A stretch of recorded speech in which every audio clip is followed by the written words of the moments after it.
Channel of Vadodara.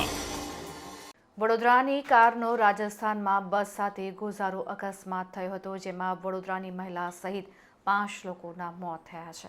Karauli જિલ્લામાં મંગળવારે એક ભયાનક માર્ગ અકસ્માતમાં 5 લોકોના મોત થયા છે. આ અકસ્માતમાં 15થી વધુ લોકો ઘાયલ થયા છે. આ અકસ્માત જિલ્લાના કુણગાંવ સલેમપુર રોડ પર થયો હતો. કૈલાદેવીના દર્શન કરીને ગંગાપુર પરત ફરી રહેલા શ્રદ્ધાળુઓની કાર ખાનગી બસ સાથે અથડાઈ હતી. આ અકસ્માતમાં મોતને ભેટેલા મૃતકો મધ્યપ્રદેશ અને ગુજરાતના રહેવાસી હતા. ઘટનામાં ઘાયલોને જિલ્લા હોસ્પિટલમાં દાખલ કરવામાં આવ્યા છે, જ્યારે મૃતકોના મૃતદેહને જિલ્લા હોસ્પિટલના શબઘરમાં રાખવામાં આવ્યા છે. જિલ્લા હોસ્પિટલના ચીફ મેડિકલ ઓફિસર ડોક્ટર રામકેશ મીણાએ જણાવ્યું હતું કે એક કાર કરૌલીથી ગંગાપુર શહેર તરફ જઈ રહી હતી. તે સમયે એક ખાનગી બસ ગંગાપુરથી કરૌલી તરફ આવી રહી હતી, ત્યારે કુનગાંવ અને સલેમપુર રોડ વચ્ચે કાર અને ખાનગી બસ વચ્ચે સામસામે ટક્કર થઈ હતી.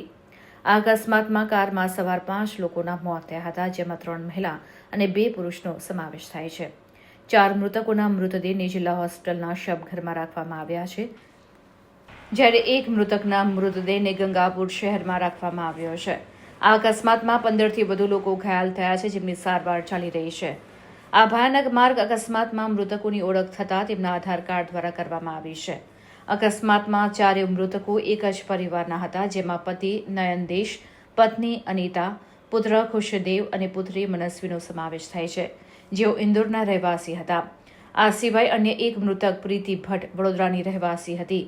અકસ્માત બાદ એસપી બ્રિજેશ જ્યોતિ ઉપાધ્યાય પોતે ઘટના સ્થળે પહોંચ્યા હતા.